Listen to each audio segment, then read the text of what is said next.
Welcome back my dear students to the another video of mission commerce. आज हम government budget के चौथे video में हैं और आज का हमारा टॉपिक ऑफ डिस्कशन है कंपोनेंट ऑफ गवर्नमेंट बजट के एग्जांपल्स को करना, जिससे कि जितने सारे एमसीक्यू इस टॉपिक से बनते हैं उन सब पे आपका कवरेज हो जाए। कंपोनेंट ऑफ गवर्नमेंट बजट को हमने डिटेल में डिस्कस किया था, उसके ऑब्जेक्टिव को, मीनिंग को, सारे कुछ का लिंक मैंने डिस्क्रिप्शन में दे दिया है, आप उसको देख सकते हैं। हालांकि मैं इस वीडियो में कंपोनेंट ऑफ गवर्नमेंट बजट का एक शॉर्ट रिकैप करूंगा, उसके बाद मैं अपने एग्जांपल्स को शुरू करूंगा। कंपोनेंट ऑफ गवर्नमेंट बजट के दो कंपोनेंट होते हैं, एक का नाम है रेवेन्यू बजट और दूसरे का नाम है एक्सपेंडिचर बजट। रेवेन्यू बजट जहां जहां से सरकार के पैसे आते हैं उसे हम रेवेन्यू बजट बोलते हैं, जहां जहां से पैसे आने हैं, और जहां जहां पैसे जाने हैं उसे हम एक्सपेंडिचर बजट बोलते हैं। अब ये रेवेन्यू बजट दो टाइप के होंगे, revenue receipt and capital receipt. Sir revenue receipt क्या है? यहां देखिए, इनकम रिसीव, पैसे तो मिलेंगे बट एसेट और लायबिलिटी नॉट चेंज। एसेट और लायबिलिटी में कोई चेंज नहीं आएगा, मतलब नाइदर क्रिएट लायबिलिटी, जिससे ना कोई लायबिलिटी बढ़ेगा और ना ही कोई एसेट घटेगा। पैसे आएंगे लेकिन लायबिलिटी नहीं बढ़ेगा और एसेट नहीं घटेगा, तो क्या हो गया? वो बोलेंगे रेवेन्यू रिसीट। और दूसरा रिसिप्ट क्या है? Capital receipt. कैपिटल रिसिप्ट क्या होता है? ऐसे रिसिप्ट जैसे आपको पैसा मिले तो या तो आपका लायबिलिटी बढ़ जाए या तो आपके एसेट घट जाए, दोनों में से कोई एक हो या दोनों हो, आपको बस ये चीज देखना है, आइदर क्रिएट लायबिलिटी, या तो लायबिलिटी बढ़ जाए, पैसा मिल रहा है लायबिलिटी बढ़ जा रहा है, ओके, या फिर पैसा मिल रहा है और एसेट घट जा रहा है। तो ये दो टाइप के रिसिप्ट हो गए। एक्सपेंडिचर, रेवेन्यू एक्सपेंडिचर, ऐसे खर्चे जिससे कि कोई एसेट लायबिलिटी में कोई अंतर नहीं है, खर्चा तो होगा। देखिए, एक्सपेंसेस इनकर्ड बट एसेट और लायबिलिटी नॉट चेंज, ओके। अब इसका प्रॉपर डिफिनेशन ये हो जाएगा, नाइदर क्रिएट एनी एसेट, खर्चे होंगे लेकिन कोई एसेट क्रिएट नहीं होगा और ना ही आपके लायबिलिटी में कुछ रिडक्शन आएगा, इसे हम बोलेंगे रेवेन्यू एक्सपेंडिचर। दूसरा कैपिटल एक्सपेंडिचर, ऐसे खर्चे करते के साथ या तो आपका एसेट बढ़ जाएगा या तो आपके लायबिलिटी घट जाएंगे। तो ये तो हो गया शॉर्ट रिकैप। तो आइए अब इन चारों टॉपिक में हम ढेर सारे एग्जांपल्स करते हैं, जिससे कि एमसीक्यू क्वेश्चन आपसे पूछा जा सकता है। अगर इसका आंसर आपको आता है तो आप अपने घर में बैठे बैठे मुझे जवाब दीजिएगा और मैं सारे क्वेश्चंस और उसके रीजंस आपके सामने लाता हूं। तो फर्स्ट एग्जांपल आपके स्क्रीन पे, loan taken from world bank.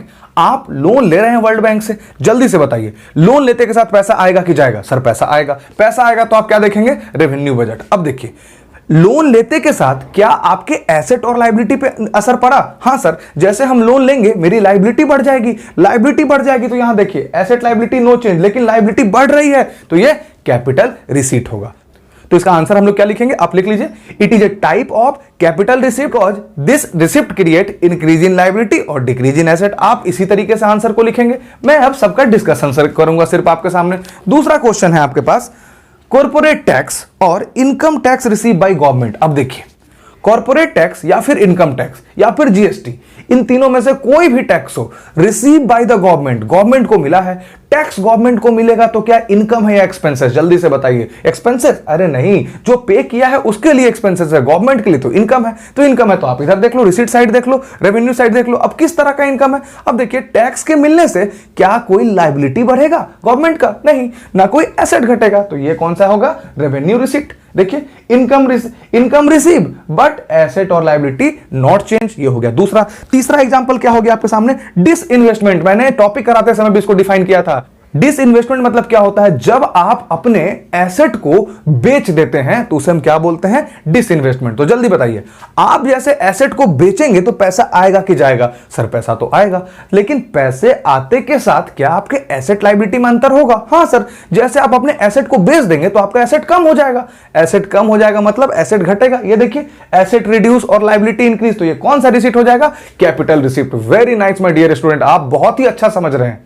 अब दूसरा, expenditure made by the government on purchase of computer. अब जल्दी से बताइए, इस बार गवर्नमेंट क्या किया है? कंप्यूटर खरीदा है। तो कंप्यूटर खरीदते के साथ गवर्नमेंट के पास पैसा आएगा कि जाएगा? जल्दी बताओ ना। पैसा सर जाएगा। तो आप इधर साइड देखेंगे क्या? नहीं सर, इधर देखिए, पैसा तो जाएगा, लेकिन पैसे जाते के साथ क्या एसेट लायबिलिटी में असर होगा? हाँ, जैसे कंप्यूटर जाएगा मतलब कि आपके पास एक एसेट जनरेट हुआ, एसेट इंक्रीज होगा। तो एसेट इंक्रीज डिक्रीज जहां पे होता है, ये देखिए एसेट इंक्रीज हुआ तो उसे हम क्या बोलेंगे? Capital expenditure. और एक्सपेंसेस इनकर्ड होता लेकिन एसेट लायबिलिटी में कोई चेंज नहीं होता, तब ना आप ये बोलते हैं, लेकिन एसेट इंक्रीज हो रहा है तो ये कौन सा होगा? Capital expenditure. इसका आंसर आप क्या लिखेंगे? It is a type of capital expenditure because purchase of computer creates asset. That's it, बात खत्म। नेक्स्ट देखिए, expenditure on scholarship given by the government. अब बताइए, स्कॉलरशिप जब भी कोई गवर्नमेंट देगा तो पैसा आएगा कि जाएगा? सर ऑब्वियसली है कि पैसा जाएगा, लेकिन उस पैसे जाने के साथ क्या कोई एसेट क्रिएट होगा या कोई लायबिलिटी घटेगा? नहीं, ये तो एकदम नॉर्मल चीज है। गवर्नमेंट को हमेशा अपने एम्प्लॉय को सैलरी, ग्रेच्युटी, पेंशन, स्कॉलरशिप देना होता है।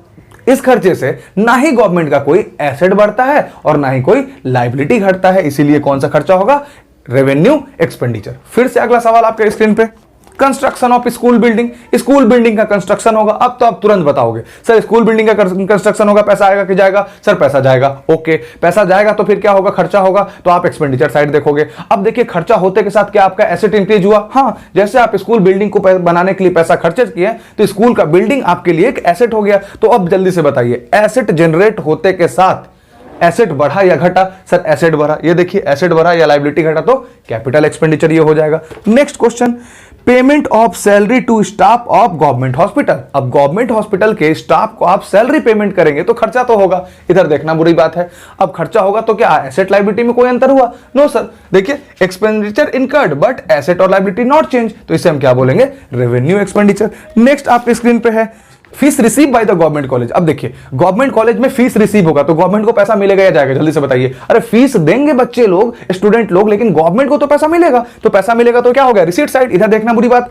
अब बताइए, फीस मिलते के साथ क्या एसेट लायबिलिटी में कोई चेंज आएगा? No sir. जैसे फीस मिलेगा तो उसका इनकम बढ़ेगा, ना ही कोई एसेट में और ना ही कोई लायबिलिटी में चेंज आएगा, इसीलिए इसको हम क्या बोलेंगे? रेवेन्यू रिसीट बोलेंगे। बहुत अच्छा सीख रहे हैं आप। फिर से अगला सवाल आपके स्क्रीन पे, foreign help against earthquake victim. आपके देश में अर्थक्वेक आया, अब फॉरेन से आपको हेल्प मिल रहा है, तो अब देखिए पैसे तो मिले तो रिसीट साइड हो जाएगा। क्या इस पैसे मिलने से कोई लायबिलिटी हुआ? क्या आपको इस हेल्प को चुकाना होगा? अगर इस हेल्प को चुकाना होता तो ये हेल्प नहीं होता, ये डोनेशन नहीं होता, ये तो बोरोइंग हो जाता। लेकिन क्वेश्चन में क्या लिखा हुआ है? Foreign help receive by the government on earthquake victim. तो पैसे मिले और इस पैसे मिलने से आपके एसेट और लायबिलिटी पे कोई अंतर नहीं आएगा। दैट मींस ना आपका लायबिलिटी बढ़ेगा ना आपका एसेट घटेगा, मतलब कि ये रेवेन्यू रिसीट है। करेक्ट। नेक्स्ट देखिए, इंटरेस्ट रिसीव ऑन लोन। अब देखिए, आपने किसी को लोन दिया था और इस बार उस पर इंटरेस्ट मिल रहा है, तो जल्दी से बताइए, लोन दिया था और इंटरेस्ट मिल रहा है, आपके लिए इनकम है या एक्सपेंसेस? सर आपने तो लोन दिया था, मैंने लोन देने का बात नहीं किया है, इंटरेस्ट रिसीव ऑन लोन दिया है। मैंने बोला कि लोन पे इंटरेस्ट रिसीव हो रहा है, इंटरेस्ट रिसीव हो रहा है मतलब कि इनकम है वो। आप एक्सपेंडिचर साइड नहीं चल जाएगा, सर लोन देना तो खर्चा है। मैंने लोन देने का बात ही नहीं किया, मैंने बोला ही नहीं कि loan given by the government, मैंने सिर्फ वर्ड बोला है इंटरेस्ट रिसीव ऑन लोन। तो देखिए, लोन पे इंटरेस्ट रिसीव हो रहा है मतलब कि पैसा आ रहा है, पैसा आ रहा है। इस रिसिप्ट से गवर्नमेंट का ना एसेट बढ़ेगा घटेगा ना लायबिलिटी बढ़ेगा घटेगा, इसको हम क्या बोलेंगे? रेवेन्यू रिसीट बोलेंगे। नेक्स्ट एग्जांपल आपके स्क्रीन पे, grant given to state government. सरकार क्या कर रहा है? ग्रांट कर रहा है, मतलब एक तरह का डोनेशन दे रहा है, हेल्प दे रहा है। किसको? स्टेट गवर्नमेंट को। तो जल्दी बताइए, सरकार के पास पैसा आ रहा है या जा रहा है? सर सरकार के पास से तो पैसा जा रहा है, तो मैं कौन सा बजट देखूं, रेवेन्यू या फिर एक्सपेंडिचर? सर एक्सपेंडिचर, पैसा तो जा रहा है। अब बताइए, पैसा जाते के साथ ये क्या लायबिलिटी या फिर एसेट में कोई चेंज आ रहा है? मेरा कहने का मतलब क्या एसेट बढ़ रहा है या लायबिलिटी घट रहा है? नो सर, आप नॉर्मल हेल्प कर रहे हैं स्टेट गवर्नमेंट को, ये आप बोरोइंग नहीं दे रहे हैं, इस बात को क्लियर करिए। आप यहां सिंपल हेल्प कर रहे हैं, तो आप पैसे दे रहे हैं, खर्चा हो रहा है, तो एक्सपेंडिचर होगा। और ये कौन सा एक्सपेंडिचर होगा? Revenue expenditure. नेक्स्ट देखिए क्वेश्चन आपके स्क्रीन पे, expenditure incurred on administrative and defence service. अब देखिए, सरकार एडमिनिस्ट्रेटिव और डिफेंस सर्विस में लॉ एंड ऑर्डर डिफेंस को मजबूत करने में कुछ खर्चा कर रहा है। तो बताइए, खर्चा कर रहा है तो पैसा जा रहा है, पैसा जा रहा है तो एक्सपेंडिचर। एक्सपेंडिचर में अब कौन सा एक्सपेंडिचर? तो सर रेवेन्यू एक्सपेंडिचर, क्योंकि इस एक्सपेंडिचर से ना ही कोई एसेट बढ़ेगा और ना ही कोई लायबिलिटी घटेगा, इसीलिए हम क्या बोलेंगे? इसे रेवेन्यू एक्सपेंडिचर बोलेंगे। Very nice. नेक्स्ट देखिए, अब आप बहुत अच्छे से समझ गए। अब आपके सामने मुझे कोई भी क्वेश्चन पूछने से डर लग रहा है। Subsidy given by the government. जल्दी से बताइए, सब्सिडी जाएगा तो पैसा आएगा कि जाएगा? सर गवर्नमेंट अगर सब्सिडी देता है तो गवर्नमेंट के पास से तो जाता है, जिनको मिले वो अपना देख ले, हम तो सिर्फ गवर्नमेंट का सोचेंगे। गवर्नमेंट के पास से पैसा जाएगा, किसी को अगर सरकार कम दामों में चीज देगी मतलब कि गवर्नमेंट तो उसके लिए पे करेगी ही ना, तो गवर्नमेंट के पास से तो पैसा जाएगा क्योंकि सब्सिडी दे रहा है। तो सब्सिडी दे रहा है तो गवर्नमेंट से खर्चा हुआ, तो एक्सपेंडिचर साइड। अब कौन सा खर्चा हुआ सर? इस खर्चे के होते के साथ ना ही गवर्नमेंट का एसेट बढ़ता है ना ही लायबिलिटी घटता है, इसीलिए हम इसे क्या बोलेंगे? रेवेन्यू एक्सपेंडिचर बोलेंगे। नेक्स्ट क्वेश्चन आपके स्क्रीन पे, सेल ऑफ पब्लिक अंडरटेकिंग या फिर receipt from sale of share of public undertaking. अब देखिए, पब्लिक अंडरटेकिंग मतलब क्या? सरकार की एसेट संपत्ति, पीएसयू जिसे हम बोलते हैं। अब सरकार अपने अंडरटेकिंग को बेच देगी, तो मुझे जल्दी से बताइए, सरकार के पास पैसा आएगा कि जाएगा? सर अपने अंडरटेकिंग को, अपने एसेट्स को बेचेगी तो पैसा तो आएगा। अब जो पैसा आएगा सरकार के पास, उससे क्या एसेट लायबिलिटी में अंतर होगा? हाँ सर, जैसे सरकार अपने एसेट को बेचेगा, it's just like a disinvestment, और जैसे पीयूष और जैसे पीएसयू अपने सेक्टर्स को बेचना शुरू करेगा, पैसा आएगा और उसका एसेट कम हो जाएगा। तो ये देखिए, एसेट कम हो जाए या फिर लायबिलिटी बढ़ जाती है, कौन सा रिसिप्ट होगा? Capital receipt. तो इसमें आप क्या लिखेंगे? कैपिटल रिसिप्ट लिखेंगे। नेक्स्ट क्वेश्चन फिर आपके स्क्रीन पे, dividend on investment made by the government. अब देखिए, सरकार का कोई इन्वेस्टमेंट है, कहीं पैसा लगाई हुई है, मतलब उसका इन्वेस्टमेंट है, मतलब कि एसेट है। Very good. अब उस एसेट्स पे डिविडेंड रिसीव हो रहा है, मतलब कि प्रॉफिट रिसीव हो रहा है, इंटरेस्ट रिसीव हो रहा है। तो जब भी आपको डिविडेंड मिले मतलब कि इनकम मिल रहा है, तो इनकम मिल रहा है तो आप एक्सपेंडिचर को फिर से भूलो और इधर देखो रेवेन्यू बजट। अब ये इनकम रिसीव हो रहा है तो आप रेवेन्यू देखोगे। अब क्या डिविडेंड के मिलने से, प्रॉफिट के मिलने से, इंटरेस्ट के मिलने से क्या आपका कोई भी लायबिलिटी बढ़ता है या एसेट घटता है? नहीं सर, ये तो रेगुलर और छोटा मोटा इनकम है, तो हम इसे क्या बोलेंगे? रेवेन्यू रिसीट बोलेंगे। हम आशा करते हैं इन सारे एग्जाम्पल से आपके कंसेप्ट को फिर से एक अलग बूस्ट मिला होगा और आप कंपोनेंट ऑफ गवर्नमेंट बजट के एक्सपर्ट होते जा रहे होंगे।